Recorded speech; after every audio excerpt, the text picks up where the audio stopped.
All right, good Tavach, everyone. Welcome once again to Motzai Shabbos learning. It is so beautiful to see Baruch Hashem the shul filled with so many beautiful children, incredible adults. What a fantastic and magnificent way to begin the week. Let's begin, Emir Hashem, by thanking our sponsors of tonight's learning. To thank Dovi and Nina Elbin for dedicating tonight's learning in honor of Jeremy Lasson and everything that he does for the shul. Tremendous yeshua to the Alman Mishpacha. And Rabbi Yechiel and Aliza Schaffer in honor of Bensi's 10th birthday. Is Bensi here tonight? Right. Bensi, Mazel Tov. Let's get right in. Mazel Tov to Bensi. Happy birthday to Bensi.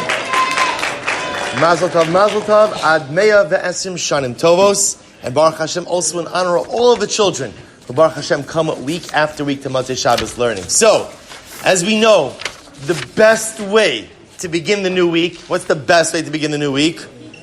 Pizza? No, incorrect. That's the second thing we do at best week. Excellent. What's number one? A story. Good. A story about who? Tzaddikim. Excellent. Then pizza, Emirat Hashem, and then prizes. Good. So story, pizza, prizes. So let me share with you a very short story.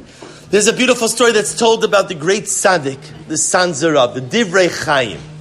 Divrei Chaim, excuse me, was an incredible tzaddik who was known as a great Talmid Chacham, a Baal Chesed, someone who just, his heart was filled with such love for every single Jew. So the story is told that one time, a woman came to the Divrei Chaim, and she said, Rebbe, I'm very sad, very upset. Rebbe said, what's wrong? And this lady said, I'm a widow. My husband passed away a number of years ago, and it's my responsibility to bring home the money for the family. So the Rebbe said, okay, what do you do? And she said, I sell apples. I have an apple cart out by the marketplace, and each and every day I bring out my cart and I sell apples. That's what I do. And she said, today, it's Erev Shabbos. Just a few hours before Shabbos, I haven't sold one apple. Can you believe it? Who doesn't need apples for Shabbos? I haven't sold one apple. The Divrei Chaim listens. He says, I hear, I understand. This is a very serious situation. What did the Rebbe do? He put on his coat, put on his hat. He took his cane. He goes out to the marketplace. The lady's following around and she's wondering what's going to happen and what is the Divrei Chaim going to do? What do you think, guys, what do you think the Divrei Chaim is going to do? What do you think the Sanzarav is going to do? Buy apples, right? So that's what I thought also. You read the story. I figured that Divrei Chaim is going to come. Yeah? To ask people if they could, give them the money to, buy apples. Oh, so now, excellent. So now listen to this. So I would have thought, when I was reading this story, I thought that Divrei Chaim was going to come. He was going to take out his wallet, and he was going to just buy all the apples. But like said, that's not what the Divrei Chaim did. Divrei Chaim said, guys, imagine this scene. Imagine this is the cart. The Divrei Chaim gets behind the cart. You know what he does? He starts saying, apples for sale. Can you imagine that? The Divrei Chaim standing... Frank, you can imagine that? Okay. I couldn't imagine it. Divrei Chaim standing in the marketplace, crying out, apples for sale. Now guys, let me ask you. If you saw a great tzaddik selling apples, what would you do? Right?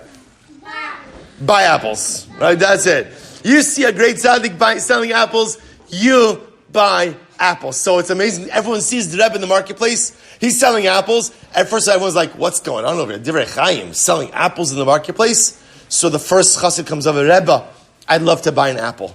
Second chassid comes along, Rebbe, I'd love to buy an apple. Soon, the line is growing and growing. Soon, all the customers start lining up in front of the apple cart. Because who doesn't want an apple from the Divrei Chaim, from the Sanzarav? An apple after apple, moment after moment. An hour goes by, and guess what? All the apples are gone. Not one apple. The Divrei Chaim takes the whole bundle of cash, gives it to the widow, and says, Good Shabbos.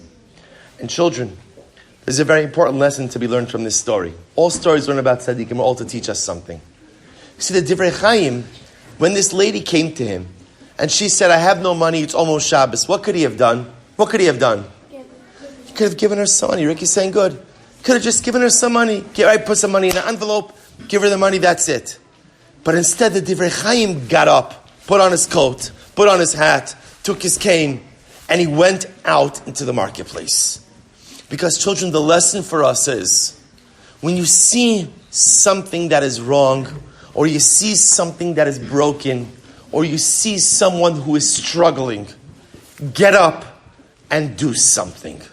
So often in life we see things, and this is so many ways. Sometimes you're in school, and sometimes there's the kid that doesn't get picked for the baseball game, for the basketball game, for jump, whatever it is. There's the kid who's sitting on the side.